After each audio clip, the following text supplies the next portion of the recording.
Hola, soy Carlos Melo, consultor financiero para el estado de la Florida, licenciado. Estoy ayudando a toda la comunidad latina a que sepan realmente cómo funcionan los seguros de salud y de vida en este país, especialmente en el sur de la Florida. Cualquier pregunta, estoy a sus órdenes.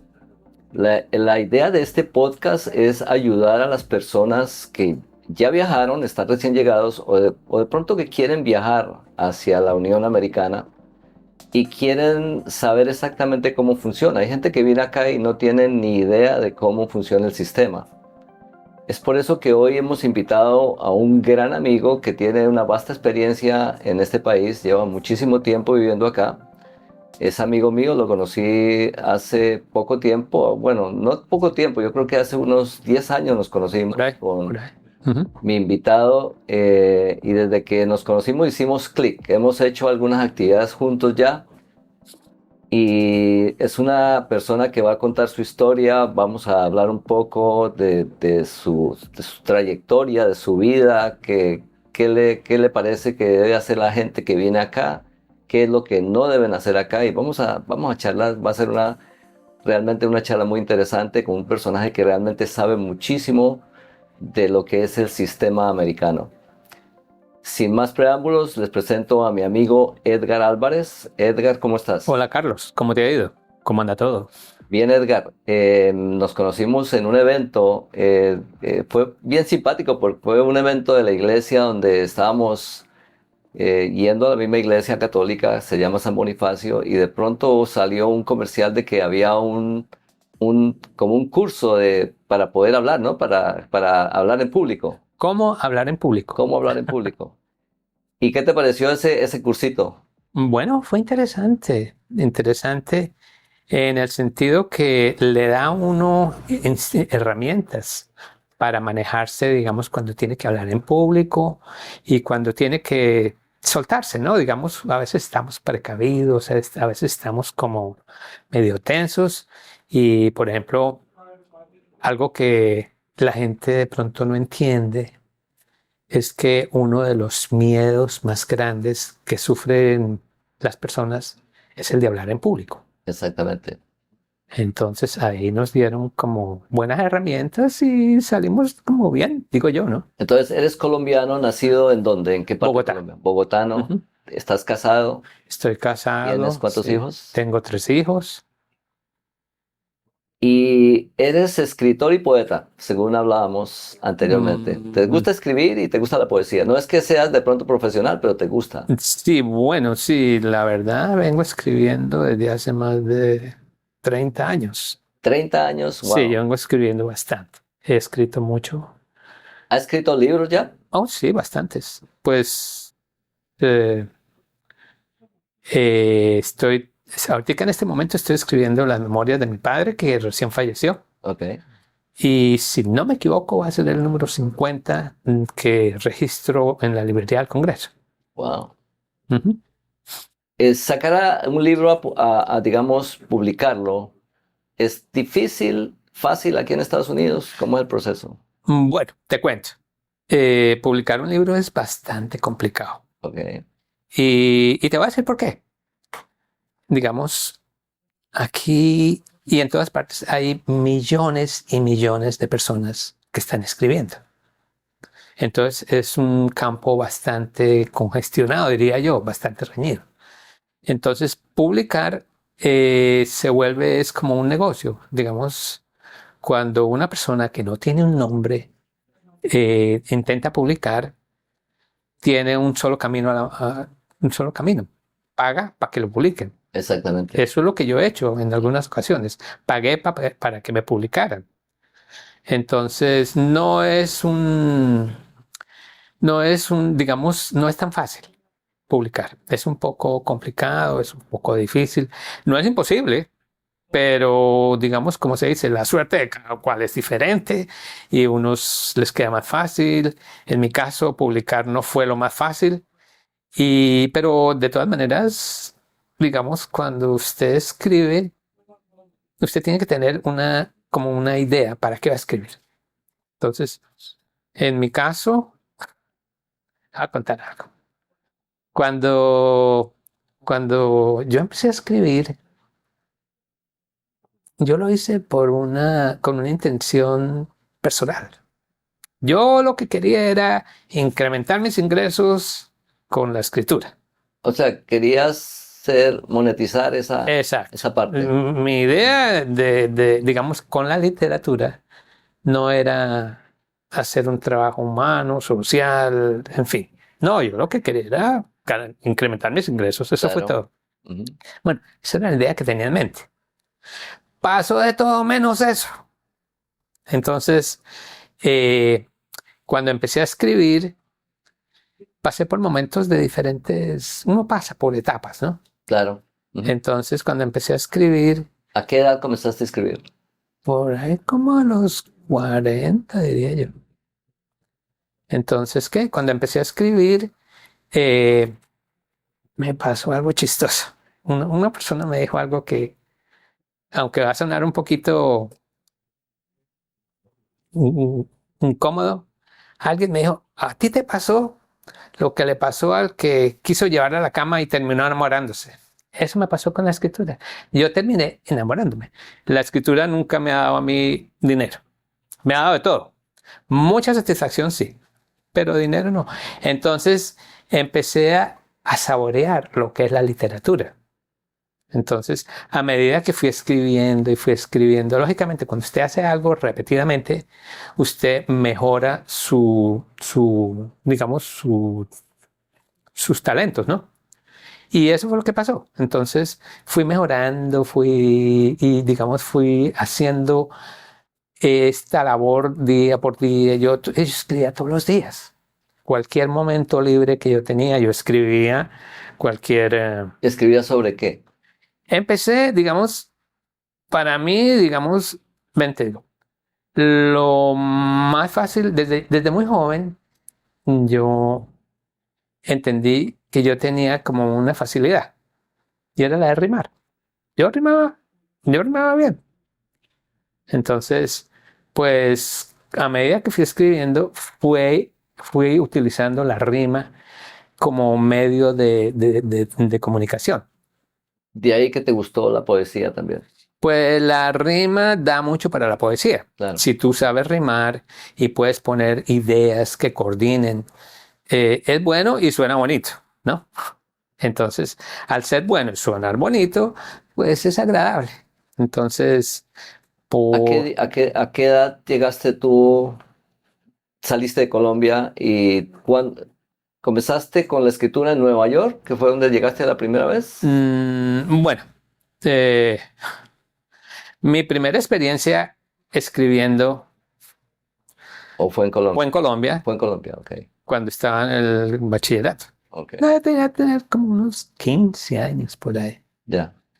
Y yo no sé a qué loco por ahí, o sea, la gente joven y todo eso, a qué loco se le ocurrió escribir una poesía bien vulgar, ¿no? Entonces, y todo el mundo se reía. Todo el mundo se reía, ay, que mire, y todo el mundo muerto a la risa y todo eso. Entonces, cuando yo la vi, pues yo no tuve inconveniente seguir escribiendo versos. Y le escribí un poco, y le agregué un poco de versos. Y digamos, ahí entendí yo que yo tenía esa facilidad. Lo dejé muerto, digámoslo, él pasó, usted sabe, de joven.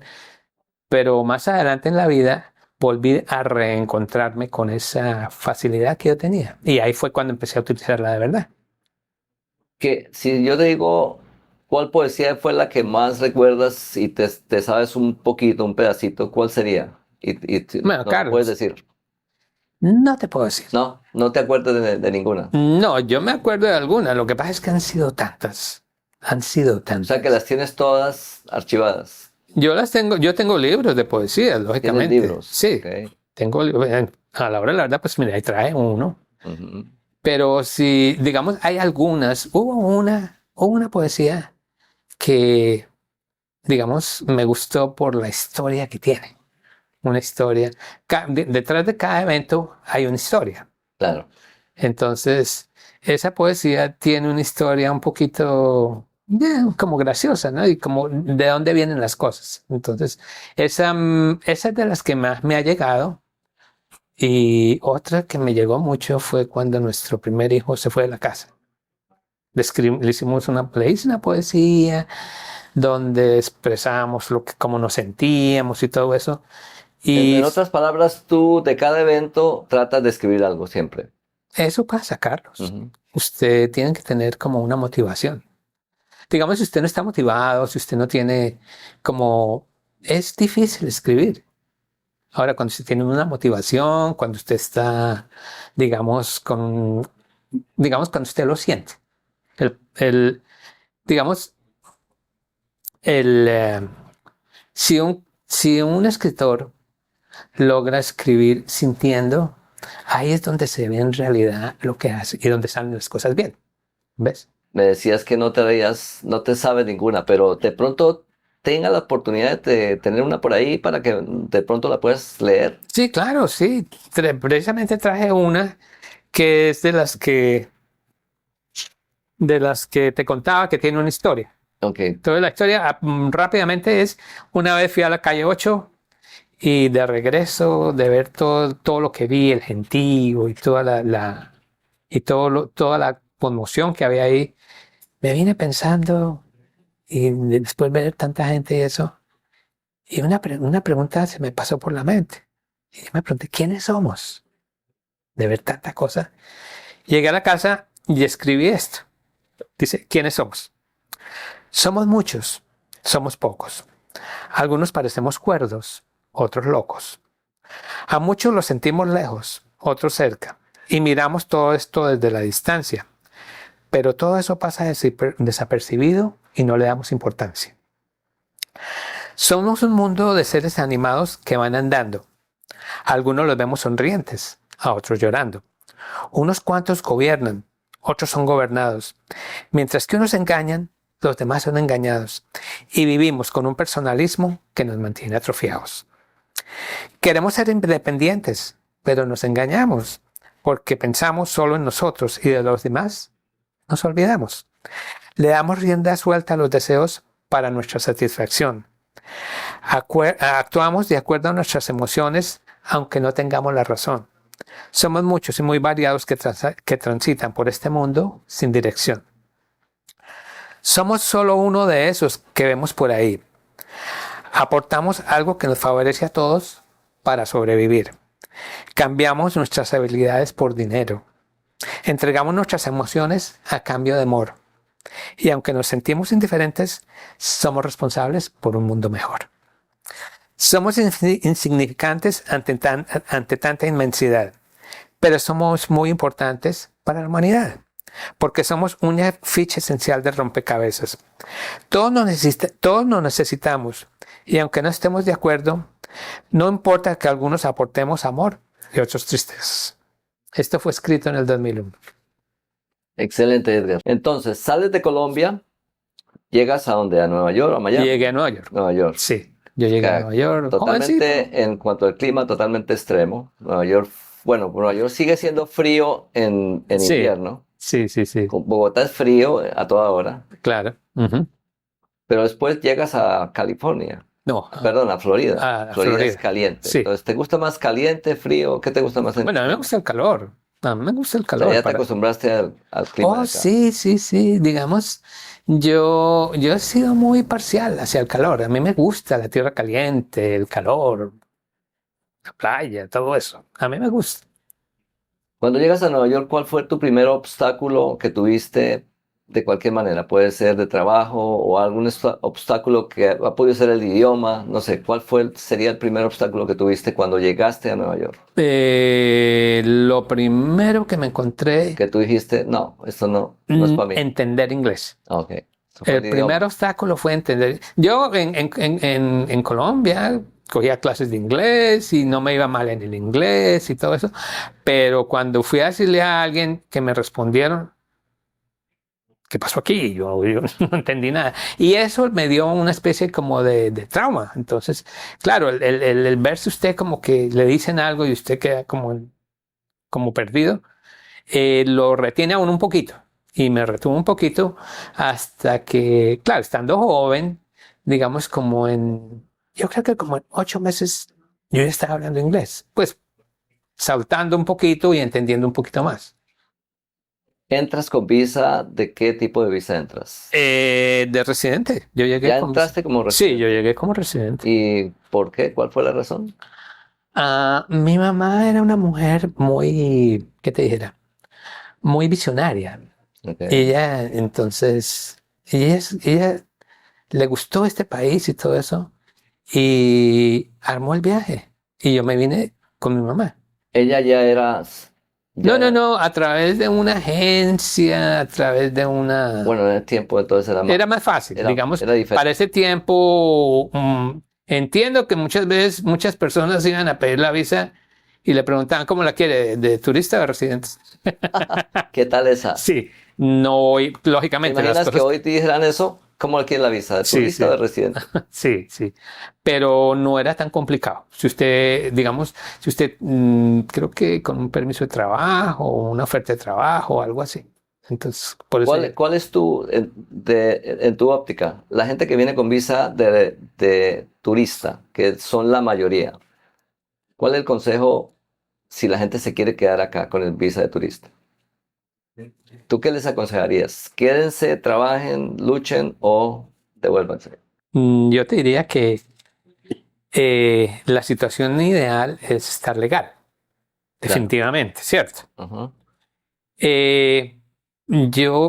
Tú sabes, yo a través de todo este tiempo he conocido mucha gente, he visto cantidad de experiencias de personas que han tenido todo tipo de experiencias, buenas experiencias, malas experiencias. Y lo que no le recomendaría hoy en día a nadie es que se viniera sin documentos, se vinieran como viene la gente, Aventurar. por México, a Ujú. aventurar, Sí, porque llegan. Y yo sé de gente que ha llegado y últimamente he sabido de gente que ha llegado y todo eso, pero es un riesgo. Primero de todo, se arriesga la vida. Si tú vas a viajar por México, estás arriesgando tu vida, tanto por lo legal, tanto por las bandas de personas que trafican en esa industria, o el solo riesgo de tener que atravesar un río, o en fin, lo que sea. claro. Entonces, yo no lo recomendaría. Y digamos, si alguien me dice voy a ir, y a mí me han preguntado últimamente, y yo, pues a veces la gente no le cree a uno, ¿no? Mm. Entonces, a todas las personas cuando estaba en Colombia, ay, es que para ir, no lo hagas. Si puedes estar en Colombia y estar mejor o estar un poquito bien, allá no te va a ir mejor. Si tú te vienes aquí, digamos, sin documentos, he visto muchas personas que se le murieron sus familiares, no pudieron ir, sus esposas las dejaron, llevan años sin verlos, sus hijos no los vieron crecer. Todo eso es una carga muy personal, muy difícil para una Exactamente. persona. Y al final muchas veces regresan a empezar, Exactamente. ¿no? Mm. ¿Cuál fue el primer o el trabajo que más te acuerdes tú que hayas tenido en Nueva York? Bueno, yo trabajé con números por mucho tiempo. O sea, fuiste Yo tra- contador. no, yo trabajé en un banco. ¿O Digamos, trabajaste cuando en un yo vine, banco? Ok. yo vine aquí muy joven. ¿Qué Entonces, banco trabajabas? yo trabajé en varios bancos. Entonces, Varios. sí, en varios bancos. Lo que tenían esas entidades era que a usted lo entrenaban. Entonces, digamos, usted llegaba a la entidad, lo entrenaban para esto. Después de un tiempo, si usted le veían como actitudes y eso, entonces lo entrenaban para otra cosa y otra cosa. Y así fue como aprendí a trabajar con números. Ah, Entonces, ok. era como se dice en inglés, on the job training. Así era. Aquí lo entrenaban a uno y uno iba creciendo a medida que... Me acuerdo que yo trabajaba en un banco donde un vicepresidente era un colombiano. Y todo el mundo se sentía como orgulloso de que el vicepresidente era colombiano. Claro. Pero entonces sí, porque fueron surgiendo, ¿no? También trabajaste con limusinas, me decías. ¿Tú tenías una limusina? No, no, ¿O no, no, cómo no, no. funcionaba el negocio? Estando trabajando ahí, conocí a un señor, un amigo que yo tenía, y él era medio paisa, y me dijo, oye, hombre, que estoy trabajando en esta industria aquí. Entonces una compañía de taxis en Nueva York Ah, ok. que cerraron los taxis, no cogieron más taxis y se fueron a un nivel un poco más alto. Se llamó The Black Car Industry. Y Ok. entonces digamos, tenían como contratos con corporaciones fuertes, ¿no? Como de la bolsa y todo eso. Y entonces ellos los transportaban. Y fue una industria, a mí me dio muy buen resultado, no me puedo quejar. The Black Car. The Black Car Industry, O sí. sea, ¿todos los carros eran negros? No eran ni negros, eran como morados. Ok. Pero todos tenían que ser Lincoln, y usted tenía que usar una corbata, tratar bien a la Todo era gente. elegante. Oh, sí, sí, digamos la calidad era una calidad más alta que la de un taxi. Claro, para poder cobrar más también. Oh, sí, se cobraba mucho más, Ujú. claro. Entonces yo estuve ahí 10 años con esa industria. Lógicamente empecé como, digamos, eran socios. Era una compañía que eran socios. Usted no podía entrar ahí si no era socio. Entonces en- entré rentándole el carro a un socio. Ok. Y entonces yo entré haciendo un turno de noche, que eso es pesado. Y como a los 7 meses,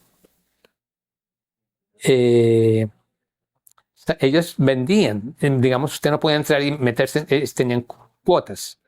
Entonces abrieron una cuota y yo compré una acción, digamos, que me daba acceso a tener un auto y Y incorporarme a la ser socio. corporación, a la compañía, sí. Trabajaste un buen tiempo en Nueva York y dices, me voy para Florida. ¿Por qué Florida? ¿Por qué la... Bueno, varios eventos, ¿no? Digamos, después de 10 años de estar entre un auto, me sirvió bastante, digamos, para escribir. Claro. Mi mejor época fue en Nueva York, porque, digamos, una de las, digamos, de lo que usted tenía que hacer era esperar. Ujú. Y fueron 10 años que yo duré leyendo. Ok. Yo leí cuántas cosas, mejor dicho, me la pasé leyendo por 10 años entre un carro. Pero después de 10 años, uno se cansa, uno ya no. Entonces decidí como que vendí y, y ¿Qué en te ese cansó de Nueva York? ¿El clima? el frío, ¿El el frío? frío, uy, sí, el frío ya me tenía harto, la nieve, tú no sabes lo que es estar día tras día en un invierno sentado en un carro con una montaña de nieve y no, entonces como que nada. Entonces, llegas a la Florida y en Florida consigues trabajo rápido o No, no? no, cuando yo vine a la Florida,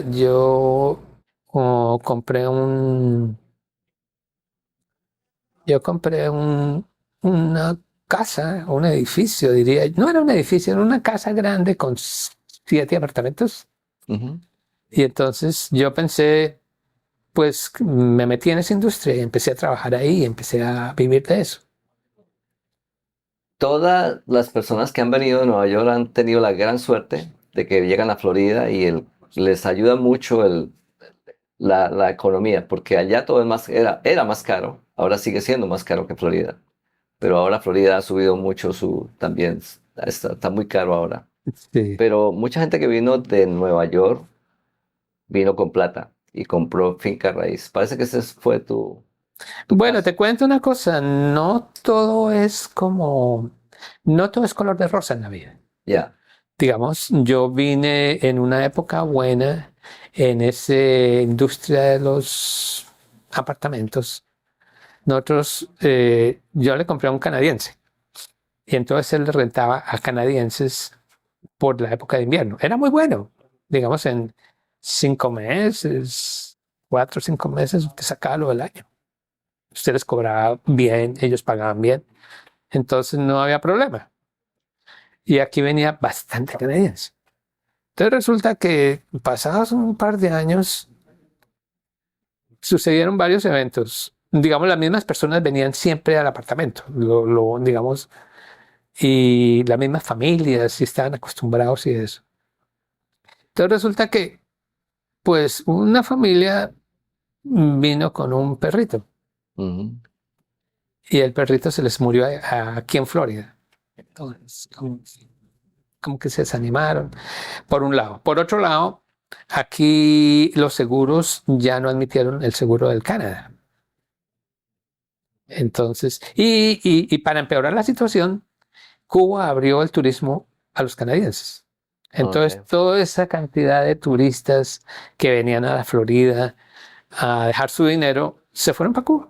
Y entonces nos vimos con el problema de que teníamos todos esos apartamentos y no había quien rentárselos o se le rentaban a personas locales que no era la misma calidad de gente que venía del Canadá. Entonces, cuando empezamos a rentarle a los locales, nos vimos con muchos problemas, muchos inconvenientes y bueno, ahí estuvimos como 6 años y logré vender el negocio.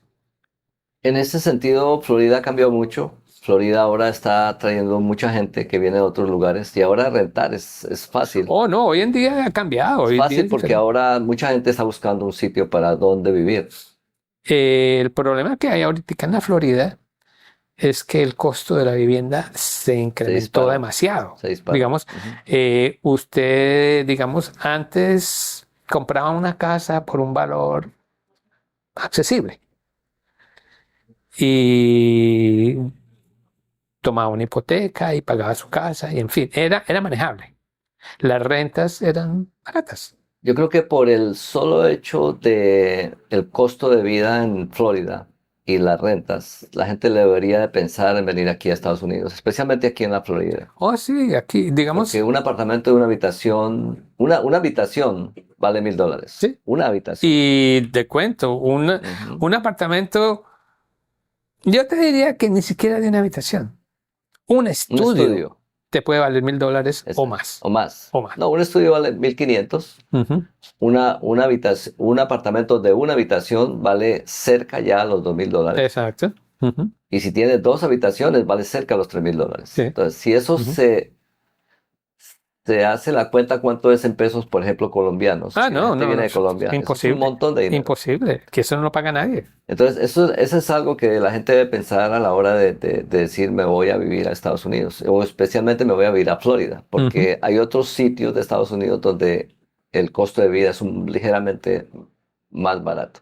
En eso tienes razón. Si tú Ujú, te vas para North Carolina o ujú. South Carolina, el estándar de vida es mucho más llevadero. Entonces, la gente sí puede sobrevivir un poquito mejor allá. Lógicamente, tienen que lidiar con el frío, tienen que lidiar con las estaciones, algo con que no lidiamos muy frecuente aquí, ¿no? ¿Cuántos años llevas manejando Manejando. auto? Oh, pues yo creo que unos 50 y tantos años. ¿Cuántas infracciones que te recuerdes te han colocado? Bueno, de eso sí puedo hablar y bien. ¿Cuántas? Eh, Cuando yo trabajaba en la industria de los carros, digamos, eran demasiado estrictos. Usted tenía que estar ahí, cumplir, ser puntual. Y claro, pues, digamos, cuando yo estaba tarde a recoger a alguien, pues me tocaba correr, Te tocaba volar, me tocaba volar. claro. Entonces, Y ahí estaba el policía. sí, no, pues yo tuve tantos tickets que aprendí a ir a la corte y a pelearlos, Oh, ok. Yo por un lado. tenía la percepción de que tú no te habían colocado muchos tickets y resulta que te han colocado O bastantes no, tickets. yo trabajé con licencia restringida. De hecho, yo Wow. tenía licencia para trabajar, no para salir a pasear y todo Restringida eso. por tantos tickets que te han Por tanto colocado. ticket que tenía, sí. Digamos, porque si tú estás 10, 12 horas en un auto, tienes más probabilidad de cometer una infracción Sí, que si claro. estás 1 hora o 2 horas en un auto. Ya, Entonces, es relativo, ¿no? ya. Entonces, debido a, digamos, a la esencia del trabajo, pues hay chances de que te puedan dar tickets. Y pasa. La parte del crédito, ¿tú crees que se maneja diferente acá que en Colombia la parte del crédito? Aquí el crédito es muy importante para tú poder avanzar en la vida. Eh, El que tiene buen crédito consigue muchas sí. cosas. Bueno, en realidad, mira, en ese sentido, que te dijera, no te puedo dar una idea muy clara con relación a la parte de Colombia, porque yo nunca trabajé en Colombia. Ok. Entonces, pero sí, digamos aquí, si tú tienes un buen crédito, tienes muchas posibilidades. Te van a dar buenos intereses, se te abren las puertas. Si tú tienes un crédito malo, tienes que tratar de arreglarlo como sea. Hay muchas agencias, entiendo que hay personas y agencias que ayudan a los que tienen mal crédito a subir el crédito. Creo que hay programas para subir el crédito. Pero si tú tienes un mal crédito, se te cierran puertas y te cuesta más obtener las cosas. ¿Has trabajado y has vivido en diferentes sitios como Colombia, Nueva York, Miami? ¿Dónde realmente más adelante te quisieras retirar bien? Cuando me imagino que cuando tu esposa deje de trabajar, de pronto dirá, vamos a vivir en tal lado. ¿Cuál sitio te gusta? Bueno, eso lo hemos debatido en diferentes ocasiones y hemos llegado a una conclusión, o por lo menos, digamos, lo ideal sería pasar unos meses en Colombia Ok. y unos meses aquí. O sea que estarían entre Colombia y acá Sí, digamos, viajando. a mí Colombia me gusta lo rural. A Ok. mí en Bogotá, digamos, Bogotá es una ciudad muy cosmopolita, muy bonita y moderna, pero toda la vida he estado en ciudades. Entonces, a mí lo rural me atrae. Entonces, Ujú. si yo fuera a Colombia, me gustaría ir a un pueblo, es pasar un par de meses en un pueblo y volver, y en fin, algo así, ¿no? Sería lo ideal. Lógicamente, el tiempo es el que decide. Uno a veces hace planes, pero a veces los planes no se materializan, ¿cierto? Las personas que se retiran acá en Estados Unidos adquieren, obviamente por todo el tiempo que han trabajado, van a tener el Social Security, que es un documento que se usa para trabajar. Y adquieren cuando cumplen 65 años una tarjeta que se llama Medicare. Ujú, Medicare es primordial para el retiro en Estados Unidos, pero el Medicare ahorita no alcanza, el retiro en Medicare es muy, muy bajo. ujú. Yo creo que tú tienes un retiro excelente por todo lo que trabajaste y porque trabajaste también con el gobierno. Bueno, tú sabes que el Social Security digamos, se mide por unidades. Tú Exacto. tienes que tener como 40 unidades para poder calificar para el Social Security. Pero el Social Security de por sí no es ninguna garantía. Digamos, el Social Security es muy bajo para el estándar de vida hoy en día. Entonces, si una persona no empieza a pensar en su vejez con suficiente tiempo, con anterioridad, lo que pasa es que va a llegar un momento donde llegó su retiro y va a estar bastante restringido. Claro.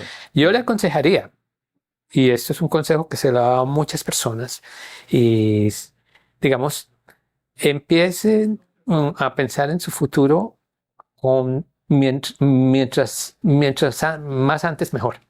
Empiecen a pensar en su futuro con bastante anterioridad.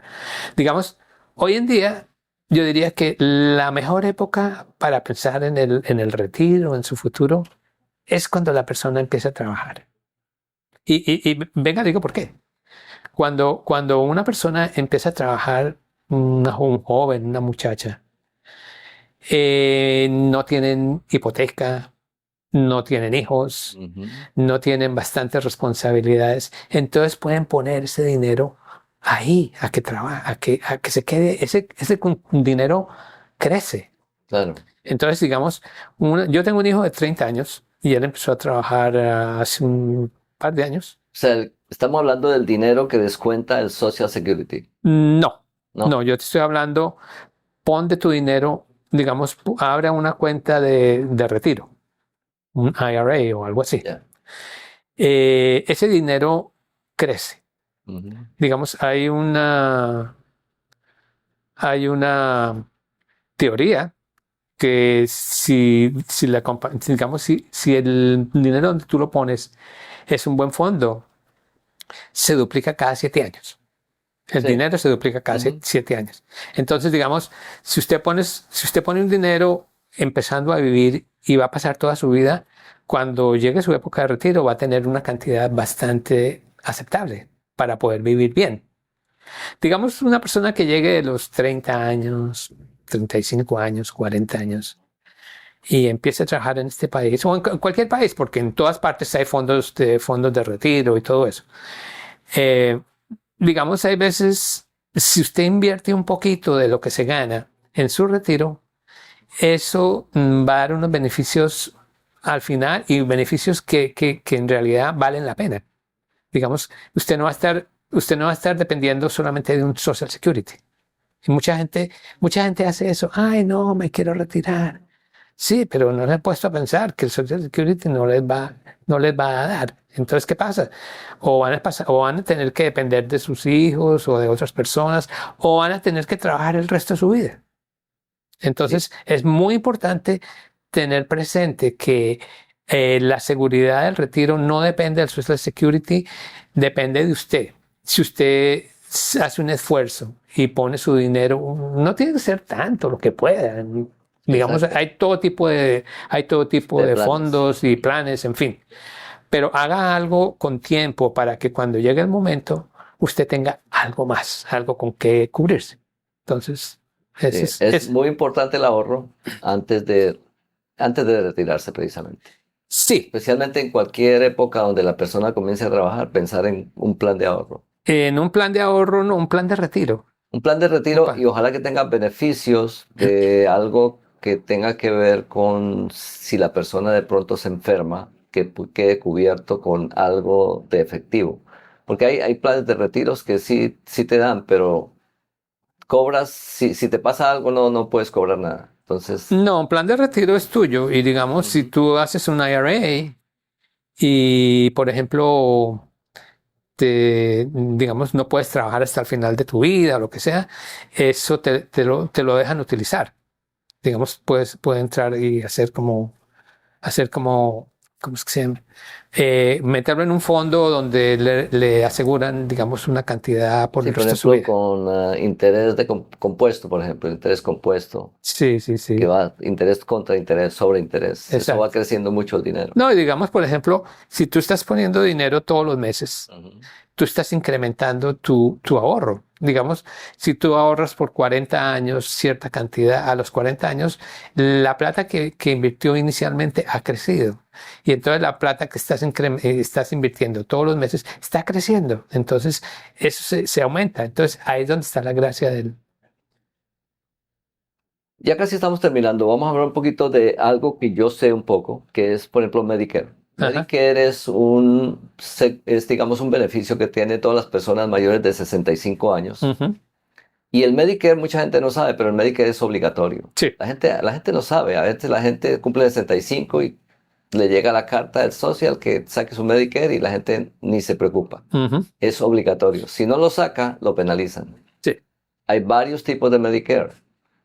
Hay un Medicare también para deshabilitados, que Ajá. no necesita tener 65 años para que realmente lo consigan. Y hay un Medicare para gente pobre, y la gente pobre tiene una tabla especial donde le pueden también dar su Medicare. Para eso tiene que tener otro beneficio que se llama Medicaid. Y Ujú. Medicaid es solamente para gente pobre. Pero aquí en Estados Unidos la gran ventaja es que la gente realmente se puede, digamos, beneficiar de ciertos programas que hay que la gente no conoce. Entonces, si la gente es residente o ciudadana, importante que se ponga a investigar sobre Medicare, porque son programas muy buenos de salud que cuando tú cumples tus 65 años te van a cubrir de una manera espectacular. Ujú. Sí. Entonces, básicamente ese es el tema que quería tocar porque yo sé que tú lo sabes bien. Hablaste de Lógico. planes de retiro, eso es fabuloso para la gente que Ujú. quiera venir a vivir a Estados Unidos. Sí, sí, sí. Sí, bueno, yo tengo Medicare, Ujú. digamos.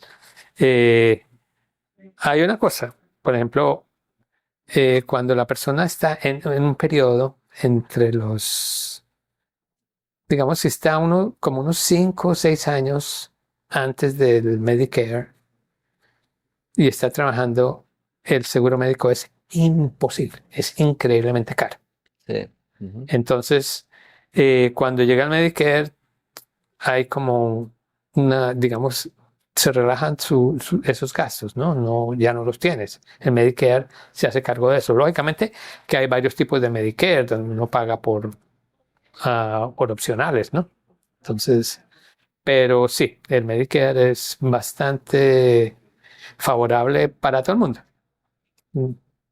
Estamos ya llegando al final. Si te gustó este programa, este contenido, por favor dale like a nuestro canal de YouTube. Estamos con programas semanales.